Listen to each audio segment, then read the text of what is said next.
আসসালামু আলাইকুম প্রিয় দর্শক, অন্য আলোচনায় আপনাদের সকলকে আমন্ত্রণ জানাচ্ছি। প্রীতি সালাম এবং শুভেচ্ছা নেবেন। আমরা শুরুতেই বাংলাদেশের মাননীয় স্বরাষ্ট্রমন্ত্রী জনাব সালাউদ্দিন আহমেদের বক্তৃতার আংশিক অংশ শুনলাম। আজকে সংসদে তিনি এই বক্তৃতাটা দিয়েছেন এবং তার এই বক্তৃতাটার পরে আজকের বাংলাদেশের সব মিডিয়ায় এটি নিউজ করেছে, অনলাইন ভার্সনে দেখলাম। তো সেখানে তিনি যে দাবিটা করেছেন যে ইন্টারপোলের সাথে তারা নিবিড়ভাবে কাজ করছেন, গত বছর ডক্টর ইউনূসের সরকার ইন্টারপোলের কাছে রেড নোটিশ পাঠানোর জন্য লিখেছিলেন।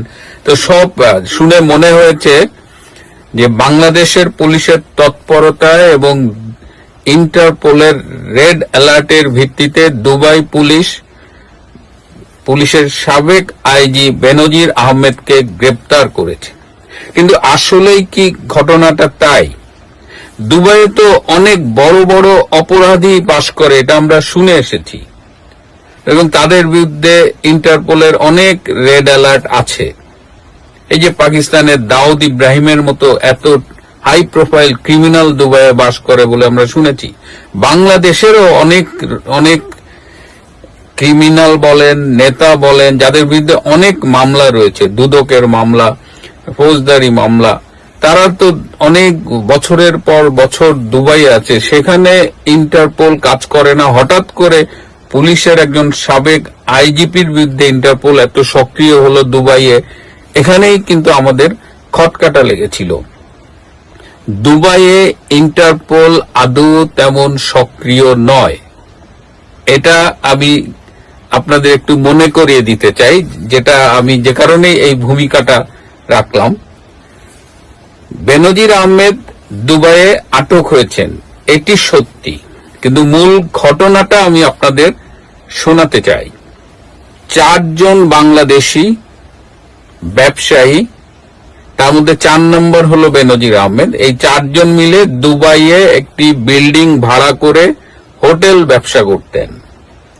ব্যবসাটা খুবই ভালো চলছিল তাদের এই হোটেল ব্যবসা, কিন্তু এই সম্প্রতি ইরান, ইসরায়েল এবং আমেরিকার যে ত্রিমুখী সংঘাত কিংবা যুদ্ধ যাই বলেন শুরু হলো, এবং তার সাথে মধ্যপ্রাচ্যের অনেকগুলো দেশ জড়িয়ে গেল, তার মধ্যে এই ইউনাইটেড আরব আমিরাতও রয়েছে, এবং তার ফলশ্রুতিতে দেখা গেল যে দুবাই, আবুধাবিতে ব্যাপক আক্রমণ হচ্ছে। যুদ্ধে জড়িয়ে পড়ার কারণে দুবাইয়ের যে হোটেল ব্যবসাটা ছিল বেনজির আহমেদের, সেই হোটেল ব্যবসাটা বন্ধ হয়ে যায়। খুব ভালোভাবে চলা এই ব্যবসাটা একদম বন্ধ হয়ে যায় এই যুদ্ধের সাথে দুবাইয়ের জড়িয়ে পড়বার জন্য। তখন এই বেনজির আহমেদরা তিনি কিন্তু দুবাই থেকে আমেরিকায় চলে গিয়েছিলেন, এবং আমেরিকা থেকে রিসেন্টলি তিনি সিঙ্গাপুর যাবার পথে দুবাইয়ের ট্রানজিট ছিল তার, এবং তিনি যখন দুবাইয়ে আসেন তখন দুবাইয়ের ওদের এআই ফেস ডিটেক্টিং ক্যামেরা আছে, তারা ডিটেক্ট করে যে বেনজির আহমেদ, এবং তখন দুবাইয়ের পুলিশ বেনজির আহমেদকে তাদের হেফাজতে নেয়।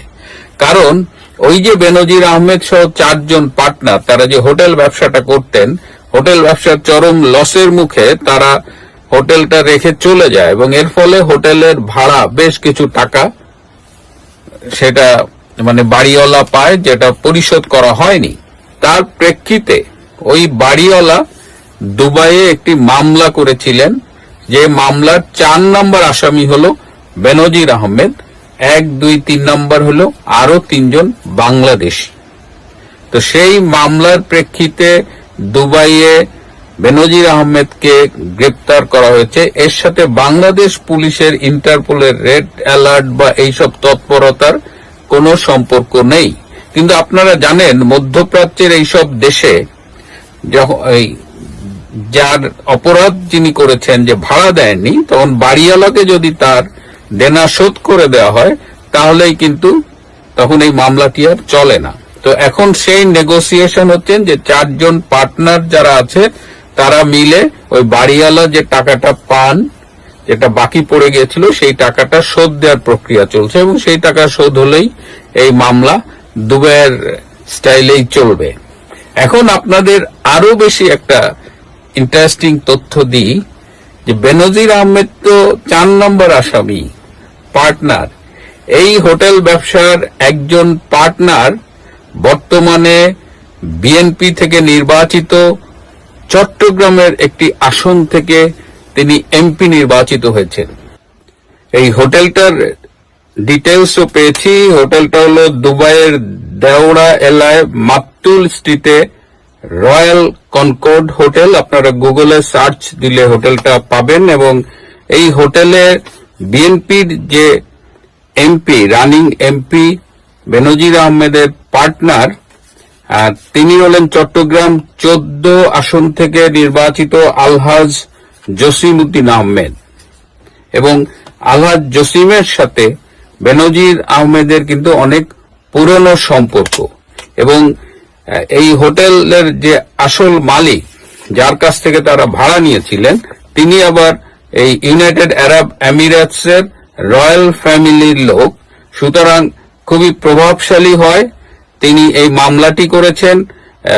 এই জসিম, বেনজির আহমেদ, এদের কাছে 28 মিলিয়ন দিরহাম পাওনা রয়েছে।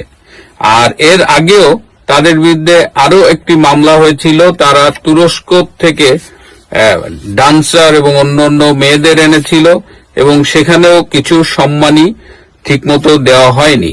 সো এই বিষয়গুলো নিয়ে যে মামলা এবং সেখানে বেনজির আহমেদ আটক হয়েছেন, তো সেটাকেই বাংলাদেশে ভিন্ন খাতে ভিন্নভাবে উপস্থাপন করা হচ্ছে। এবং এই পুরো ঘটনাটা যেভাবে মিডিয়ায় এসেছে, তাতে এমন হয়েছে যে আমাদের আওয়ামী লীগের অনেকেই খুব নার্ভাস হয়ে গেছে যে তাহলে কেন এরকম হলো। কিন্তু একটু ঠান্ডা মাথায় আমরা চিন্তা করি, আর ঘটনা ঘটার পরেই একটা ন্যারেটিভ আমরা বাংলাদেশে পাই। বাংলাদেশে এখন আর কোনটা সত্য কোনটা মিথ্যা, এইটা এখন মানে ইটস ভেরি কনফিউজিং। তবে সত্য হলো যে দুবাইয়ে একটা নিজস্ব বিষয়, একটা হোটেলের ভাড়ার ব্যাপার নিয়ে একটা মামলা, সেই মামলায় বেনজির আহমেদ গ্রেপ্তার হয়েছিলেন এবং এখনো পুলিশ হেফাজতে আছেন। এবং তারা যদি টাকাটা বাড়িওয়ালাকে পরিশোধ করেন, তাহলে এই মামলা থেকে তারা মুক্তি পাবেন। এখন দেখা যাক কি হয়। তো এর থেকে আমাদের অনেক বেশি দুশ্চিন্তা করবার দরকার নেই। বাংলাদেশ, ইন্টারপোল, রেড অ্যালার্ট, এগুলো মুখরোচক ব্যাপার, শুনতে ভালো লাগছে, কিন্তু বাস্তবতা আমি আপনাদের জানিয়ে দিলাম। আজ এ পর্যন্তই। ভালো থাকবেন, সুস্থ থাকবেন, তার চেয়েও জরুরি হলো নিরাপদে থাকবেন। সবাইকে অনেক ধন্যবাদ। আসসালামু আলাইকুম রহমতুল্লাহি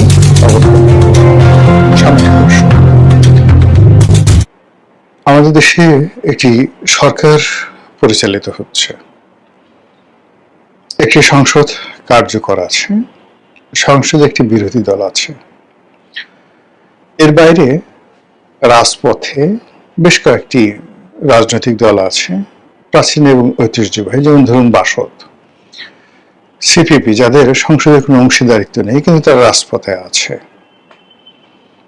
আবার সংসদে জামাত, এনসিপি এবং অন্যান্য সরকারের যে সকল আস্থাভাজন দল রয়েছে, সবাই মিলে সেখানে একটি বিরোধী দল এবং একটি সরকারি দল সংসদে জমজমাট রাখার চেষ্টা করছেন।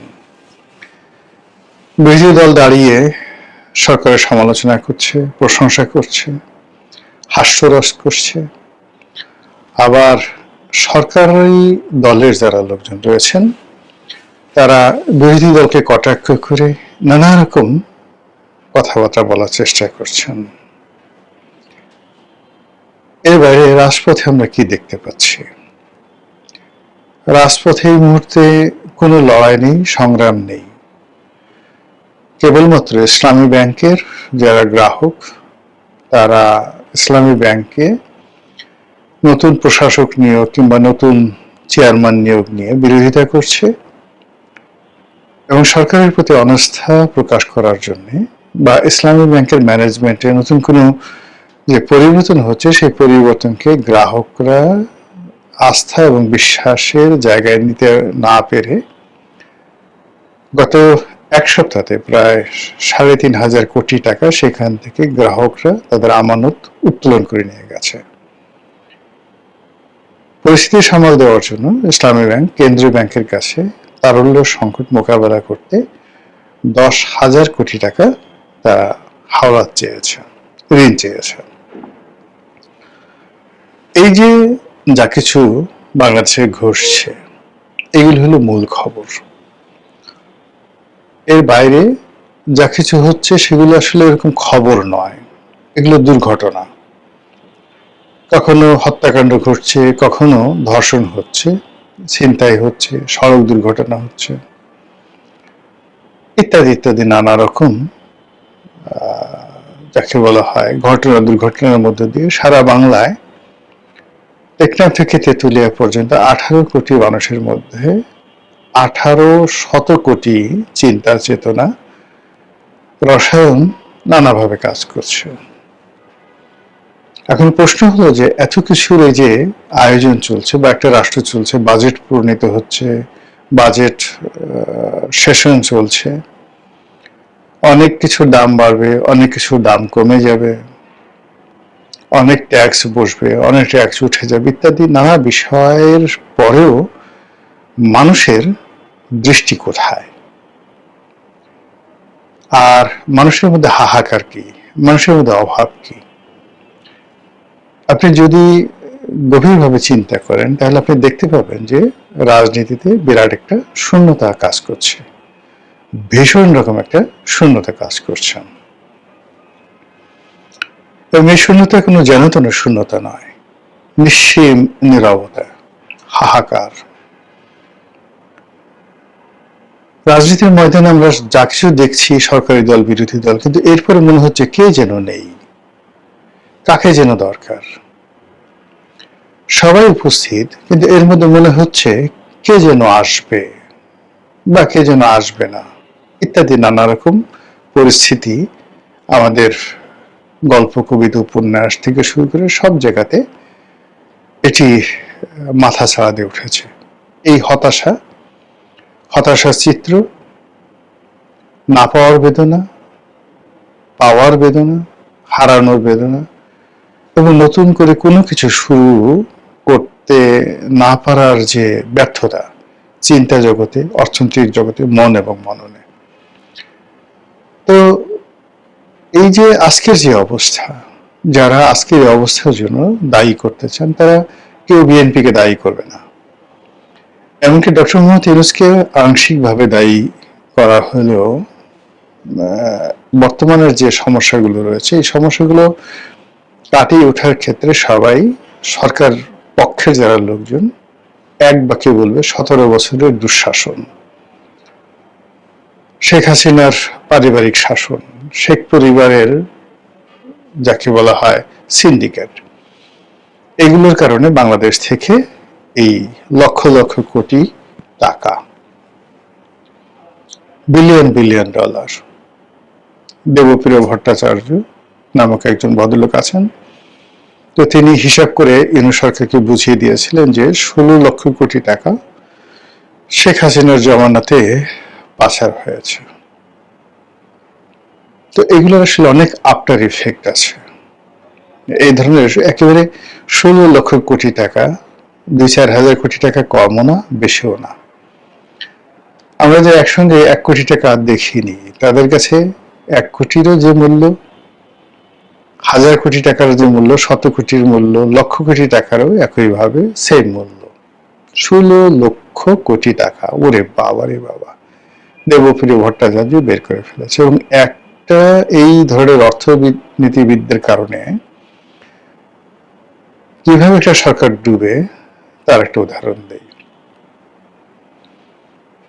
আওয়ামী লীগ জমানাতে এরকম একটা গবেষণা করে আবুল বারাকাত একেবারে সে বিশাল বলল যে আমাদের দেশের যারা যুদ্ধাপরাধী, জঙ্গি, ইসলামিক গ্রুপ রয়েছে, তারা যে অর্থনীতি ইসলামী ব্যাংকে কেন্দ্র করে এই অর্থনীতি পরিচালনা করছে, এই অর্থনীতির আকারে নাকি 30,000 কোটি টাকা। বোঝার চেষ্টা করেন তো 30,000 কোটি টাকা এই টাকা বিনিয়োগ করে তারা যে ব্যবসা প্রতিষ্ঠান চালায়, সেখান থেকে এই জঙ্গি অর্থায়ন হয়। এই খবর এতটা, যাকে বলা হয়, আওয়ামী লীগকে উদ্বেলিত করলো, এবং এই সমস্ত গবেষণা করে আবুল বারাকাত রাতারাতি হিরো হয়ে গেলেন।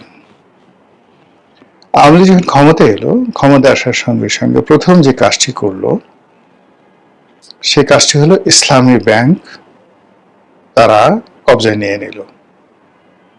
বলা হয়ে থাকে এই ইসলামী ব্যাংক এস আলম এবং তার পরিবার এখান থেকে ৮০,০০০ কোটি টাকা নিয়ে গেছে। তা আপনি বললেন যে টোটাল ৩০,০০০ কোটি টাকা হলো এই জঙ্গি অর্থায়নের কাজে মোট বিনিয়োগ।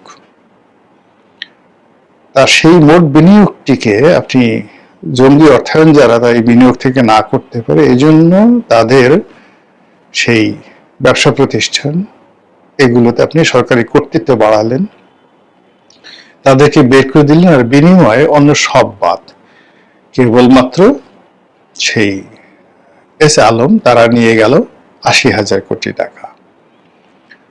অন্যদিকে আরেকটি আছে নাবিল গ্রুপ, এখন বর্তমান সরকার বলছে তারাও নাকি ৮ থেকে ১০,০০০ কোটি না কত কোটি টাকা নিয়ে গেছে।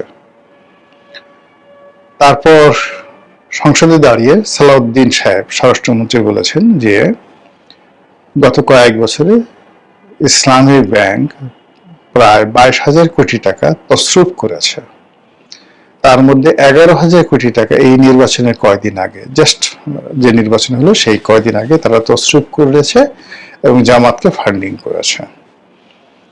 এবং এই সকল কথাবার্তা, কর্মকাণ্ড যে একটা প্রতিষ্ঠানকে, একটা রাষ্ট্রকে কি বিপদের মধ্যে ফেলে, তা এই ইসলামী ব্যাংক যেভাবে ডিজিএফআই দিয়ে আওয়ামী লীগ জামানাতে দখল করা হয়েছিল তার প্রকৃষ্ট উদাহরণ। তো সেই দিক থেকে দেবপ্রিয় ভট্টাচার্য এই যে হিসাব করে বলে দিলেন ১৬ লক্ষ কোটি টাকা দেশ থেকে চলে গেছে, এটা যে ইফেক্ট কি, আফটার ইফেক্ট কি, এবং এটার দ্বারা একটা দেশ জাতি যে কতটা ক্ষতিগ্রস্ত হবে, কতটা অবিশ্বাস তৈরি হবে, কতটা ক্রোধ ঘৃণা তৈরি হবে, এবং কতটা ঘৃণা তৈরি হবে, এটা এই মুহূর্তে আপনারা কল্পনাও করতে পারছেন না। যেভাবে ওই যে আবুল বারাকাতের ৩০,০০০ কোটি টাকার যে খেসারত, তার খেসারত এখন জাতিকে দিতে হচ্ছে। আর এই সমস্ত কথাবার্তা বলে সে সরকারকে খুশি করে জনতা ব্যাংকের সে চেয়ারম্যান হয়ে গেল। জনতা ব্যাংকের চেয়ারম্যান হয়ে মানে আওয়ামী লীগের যে সিন্ডিকেটটি, একটা দুর্বৃত্ত শ্রেণীর সিন্ডিকেট, তারা এই জনতা ব্যাংকটিকে শেষ করেছে আবুল বারকাতের নেতৃত্বে। এখন সরকারি ব্যাংকগুলোর মধ্যে সবচেয়ে ভালো অবস্থানে ছিল জনতা ব্যাংক, আর এই আবুল বারকাতের কারণে এই জনতা ব্যাংকটা সরকারি ব্যাংকগুলোর মধ্যে সবচেয়ে খারাপ ব্যাংক। সবচেয়ে খারাপ ব্যাংক এখন এই জনতা ব্যাংক যদি ইসলামী ব্যাংক বন্ধ ব্যাংকের মধ্যে হতো, যারা কিনা প্রায় ৭০% পুঁজি নষ্ট করে ফেলেছে। তো সেই আবুল বারাকাত জেলখানায় আছে, তাকে নাকি আবার জামিন দেওয়া হয়েছে। কেন দেওয়া হয়েছে আই ডোন্ট নো।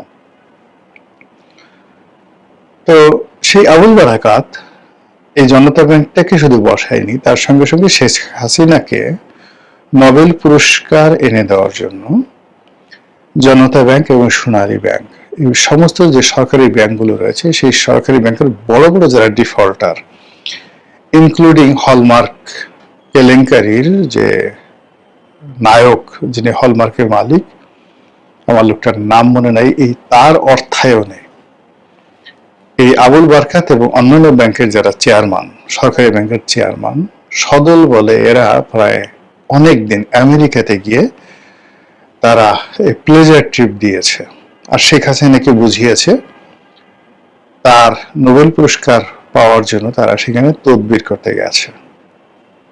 প্রমাণ সহকারে দিতে পারবে এই সমস্ত কথাবার্তা।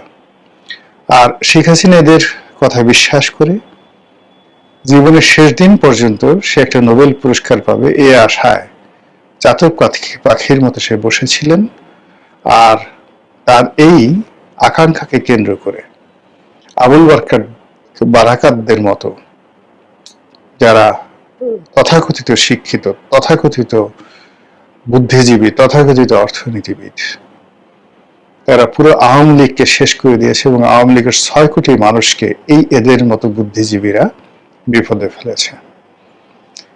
এই বুদ্ধিজীবীদের মধ্যে অনেক সচিব ছিলেন, অনেক অভিনেতা ছিলেন, অনেক নায়ক ছিলেন, অনেক নায়িকা ছিলেন, অনেক নায়িকা। এই অনেক নায়িকা, তথাকথিত নায়িকা, তারা জাস্ট হানি ট্র্যাপের যাকে বলা হয় এলিমেন্ট রূপে ভারতীয় গোয়েন্দা সংস্থা, বিভিন্ন গোয়েন্দা সংস্থা তাদের এজেন্ট হয়ে বড় বড় সামরিক বেসামরিক কর্মকর্তাদেরকে বিছানায় নিয়েছে এবং বিছানায় নিয়ে যত রকম তথ্য আছে, উপাত্ত আছে, সেগুলো বিদেশিদের হাতে তুলে দিয়েছে। আমি নাম বললাম না, বাট বাস্তবতা এটাই, ওপেন সিক্রেট। এগুলো এই যে ললনারা রাজনীতির পিছনে পিছনে ঘুরে, সুন্দরী, কোনো কাজকর্ম নেই, বড় বড় মানে আইজি বলেন, সেনাপ্রধান বলেন, ডিজিএফআই প্রধান বলেন, আওয়ামী লীগ জমানাতে এদের পেছনে যে সকল ললনারা ঘুরত এবং যে সকল হানি ট্র্যাপ তারা মানে হাত পেতেছে, সবই সরকারের 12টা বাজিয়েছে।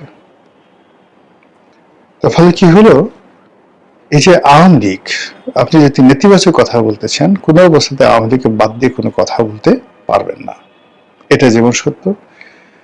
একই সঙ্গে আওয়ামী লীগ জমানাতে যে সকল ভালো কাজ হয়েছে,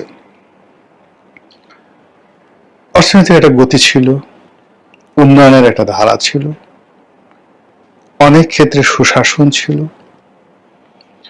মানুষের আশ্রয় নেওয়ার মতো একটা জায়গা ছিল, রাজনীতিতে চেইন অফ কমান্ড ছিল এবং শেখ হাসিনার একটা সর্বময় কর্তৃত্ব এবং ক্ষমতা ছিল।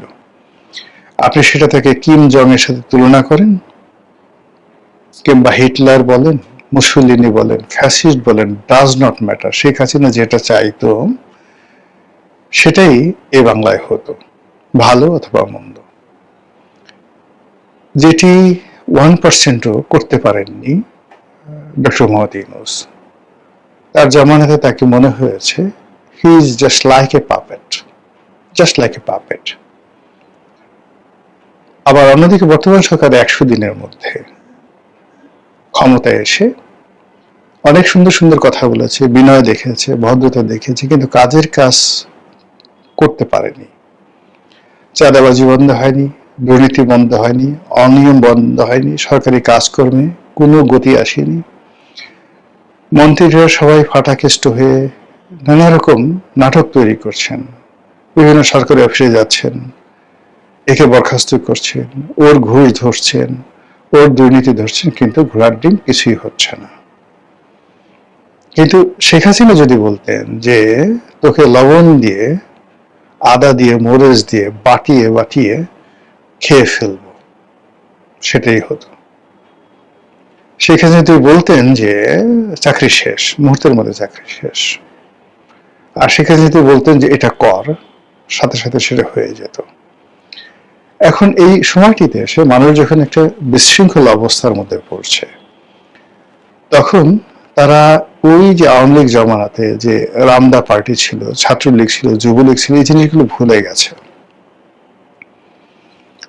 এমনকি আমাদের মতো যারা মারাত্মকভাবে ক্ষতিগ্রস্ত হয়েছে ইন পার্সন, এবং আমার ব্যবসা বাণিজ্য, ক্যারিয়ার, এমনকি পারিবারিক জীবন, যেভাবে আওয়ামী লীগের দ্বারা ক্ষতিগ্রস্ত হয়েছে, আওয়ামী লীগ জমানাতে বিভিন্ন গভর্নমেন্ট এজেন্সি ক্যারেক্টার অ্যাসাসিনেশনের জন্য তারা যে সকল কাজ করেছে, কিন্তু এত কিছুর পরেও শেখ হাসিনার পতনের পরে এই গত 2 বছর ধরে যে নতুন একটা পরিস্থিতি তৈরি হয়েছে, সেই পরিস্থিতিতে মনে হচ্ছে যে আগের জমানাটাই ভালো ছিল। ছোট্ট একটু উদাহরণ দিই। আমি থাকতাম ঢাকা কলেজের পেছনে। ঢাকা কলেজের পেছনে আমার বাসা, সেই 1997 সন থেকে। তো এই যে আওয়ামী লীগের 17 বছরের মধ্যে তো এমপি সময়টা বাদ, এমপি 2013 সন থেকে আমি স্রোতের বিরুদ্ধে চলছি। তো ঢাকা কলেজের ভেতর দিয়ে গেছি, ঢাকা ইউনিভার্সিটির ভিতর দিয়ে আসছি গেছি, কখনো আমার মনের মধ্যে কখনো ভয় আতঙ্ক ছিল না। বরং ছাত্রলীগের ছেলেরা গাড়ির সামনে অনেক সময় পড়তো সালাম দেওয়ার জন্য, গ্লাস নামে কারোর সাথে হ্যান্ডশেক করতাম, রাস্তায় দাঁড়িয়ে কথা বলতাম বিএনপিতে যোগদান করার পরেও। কিন্তু আমার কাছে কখনো রাত্রি 1টার সময় ওই ঢাকা কলেজের গলি দিয়ে ঢোকার সময় ভয় হতো না। কিন্তু ইউনূসের জমানাতে আমি সেই দিনের বেলাতেও ওই গলিতে ঢুকতে ভয় পেতাম, এবং বলতে গেলে এক ধরনের ভয় থেকেই ধানমন্ডি আমার দীর্ঘদিনের পুরনো আবাসস্থল, নিজের বাড়ি, সেই এলাকা ছেড়ে নতুন একটা এলাকার বাসিন্দা হয়েছে। কষ্ট হচ্ছে। আওয়ামী লীগ জমানাতে আমার ব্যবসা বাণিজ্য বাধা তৈরি করা হয়েছিল, কিন্তু আমি বিকল্প পথ দিয়ে ব্যবসা বাণিজ্য চালিয়ে নিয়েছিলাম। কিন্তু এখন আমার ব্যবসা বাণিজ্য বন্ধ, ব্যবসা বাণিজ্য করতে পারছি না। একটা সাধারণ মামলার একটা শুনানি, হাইকোর্টের একটা শুনানি গত 17 মাস ধরে সিরিয়াল আনতে পারছি না। কেন ইমাজিন? আমার এই পরিস্থিতি থাকা সত্ত্বেও হাইকোর্টে একটা সাধারণ মামলায় যা শুনানি হবে, আর কিছু না, বিচারক এটা শুনানি করবে, নিশ্চয় নর্মাল একটা মামলা। সেই মামলাতে গত 2 বছর মানে শেখ হাসিনার পতনের পর জাস্ট একটা মামলায় শুনানি আসবে, সিরিয়ালে আনতে হচ্ছে। অথচ আওয়ামী লীগ জমানাতে এরকম একটা মামলা শুনানি, আমার জন্য শুনানি করতে হাইয়েস্ট 24 ঘন্টা সময় লাগতো, 24 ঘন্টা। কিন্তু সেটা হয়নি। কিভাবে দেখুন, আপনাকে বলি,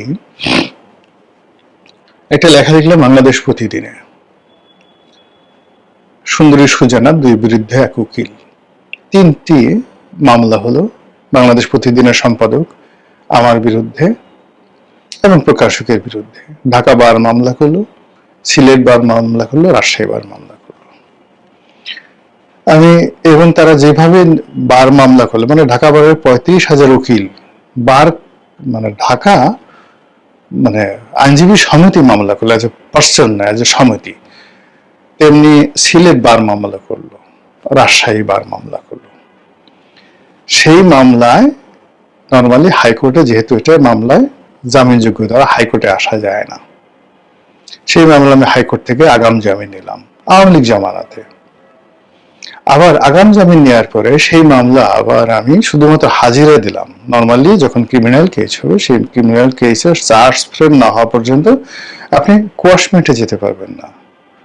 কিন্তু আমি যখন জাস্টিস সিনহাকে, প্রধান বিচারপতিকে জিনিসটা বুঝিয়ে বললাম, সঙ্গে সঙ্গে তিনি সেই কোয়াশমেন্টের জন্য তিনি একটা বেঞ্চকে নির্দেশ দিলেন যেটা গ্রহণ করা হোক। তো চিন্তা করুন যে রাষ্ট্র ছিল, সরকারের মানে 3টা বার মামলা করেছে, কিন্তু তারপর আমি হাইকোর্টে এসে আশ্রয় নিতে পেরেছি। 2018 সনে আমার বিরুদ্ধে লেখায় মামলা দেওয়া হলো, আইসিটি একটা মামলা দেওয়া হলো। সেই আইসিটি একটা মামলা, আমার বিরুদ্ধে ওয়ারেন্ট, আমি 1 বছর ঘুরে বেড়ালাম, করে আমার মনে কোনো ভয় হয়নি পুলিশ আমাকে গ্রেপ্তার করবে। আইসিটি মামলায় বিএনপির মানে সব মানুষ মানে আইসিটিতে গ্রেপ্তারই পড়ো না, সে অবস্থা আমি 1 বছর ঘুরাচ্ছি। এরপরে চার্জ ফ্রেম হলো, চার্জশিট দিল আমার এগেনস্টে। আমি ঢাকা কোর্টে গেলাম, যাওয়ার পর সেখান থেকে জামিন নিলাম। জামিন নেওয়ার পরে হাইকোর্টে আসলাম, চার্জ ফ্রেম হলো, কোয়াশমেন্টে চলে গেলাম এবং সেটা হাইকোর্টে কোয়াশ হয়ে গেল। আওয়ামী লীগ আমলে আমার বিরুদ্ধে দেওয়া মামলা। এখন আপনি চিন্তা করেন তো এখন কি অবস্থা চলছে বিচার বিভাগের। তাহলে আমি এই আমার যে অভিজ্ঞতা, আমি কি বলবো বলেন, কার বিরুদ্ধে বলবো? ফলে যত কিছুই বলেন না কেন, সুশাসন, রাষ্ট্রের যে বিধিবিধান এবং রাষ্ট্রের যে অঙ্গ প্রত্যঙ্গ, আমার বিরুদ্ধে দুর্নীতি দমন কমিশনের শেখ হাসিনার বিরুদ্ধে, শেখ হাসিনা বারবার চাচ্ছিলেন যে, উনি চেয়েছেন কিনা আমি জানি না, কিন্তু 12 বছর ধরে আমার মামলা চলছে দুর্নীতি দমন কমিশনে। কিন্তু ডিরেক্টর লেভেলের কর্মকর্তা, অফিসার, কমিশনার লেভেলের কর্মকর্তাদের সাথে কথা হয়েছে, কেউ কখনো আমাকে বেজ্জতি করেননি। সবাই বলে যে, জানি স্যার আপনার এটা আপনার মতো একজন মানুষকে হয়রানি করার জন্য আসছে, আমরা কাজ করছে, বাট আপনি ডোন্ট ওরি, আপনি চিন্তা করবেন না। 12 বছর পরে একবার শেষ মুহূর্তে এসে দেখা গেল সেটা দুদক ফাইনাল দিয়ে দিল যে না, এর মধ্যে কোনো অভিযোগ নেই। হয়রাজ গয়েশ্বর চন্দ্র রায়ের মতো মানুষ, তার মামলা, দুর্নীতি দমন কমিশনের মামলা, এই ইনুস জামানাতে, শেখ হাসিনার জামানাতে ওনার একটা মামলা ছিল, ওই যে দুদকের চেয়ারম্যান ছিলেন তিনি তাকে নিশ্চয়তা দিয়েছিলেন যে উইদিন 15 দিনের মধ্যে আমরা এটা ফাইনাল দিয়ে দেব। কিন্তু শেখ হাসিনার পতনের পরে যখন ডক্টর মোহাম্মদ ইউনূস আসলো, সেটা ফাইনাল না দিয়ে মানে গয়েশ্বর বাবুর বিরুদ্ধে মামলা দিয়ে হয়েছে। এখন তিনি সেই কোর্টে হাজিরা দিচ্ছেন দুদকের মামলাতে। আমাকে একদিন আফসোস করে বলতেছিলেন। সো দিস ইজ, এখন আমরা যে সিস্টেমগুলো চাচ্ছি, এইভাবে টেকনাফ থেকে তেঁতুলিয়া পর্যন্ত ভূমি অফিস বলেন, সব জায়গাতে বলেন, যেখানে স্বয়ং ভূমি মন্ত্রী অফিসে গিয়ে কাউকে পাচ্ছেন না, তা জনগণ সেখানে কি অবস্থা? তো এই অবস্থাতে আওয়ামী লীগের অপরিহার্যতা, শেখ হাসিনার স্মৃতি, তার বিষয়গুলো নিয়ে আপনি কি করে জনগণকে মানে আপনি নিবৃত করতে পারবেন যে না, শেখ হাসিনার কথা চিন্তা করা যাবে না, তার কথা বলা যাবে না। সবার আগে বাংলাদেশ এবং সেই বাংলাদেশের প্রতিটা ক্ষেত্রে জনগণের আশা আকাঙ্ক্ষা পূর্ণ না করলে শেখ হাসিনার অপরিহার্যতা এবং আওয়ামী লীগের গুণগান এটা আপনি বন্ধ করতে পারবেন না। মহান আল্লাহ আমাদের সবাইকে হেদায়েত দান করুন, হেফাজত করুন। আসসালামু আলাইকুম ওয়া রাহমাতুল্লাহি ওয়া বারাকাতুহু।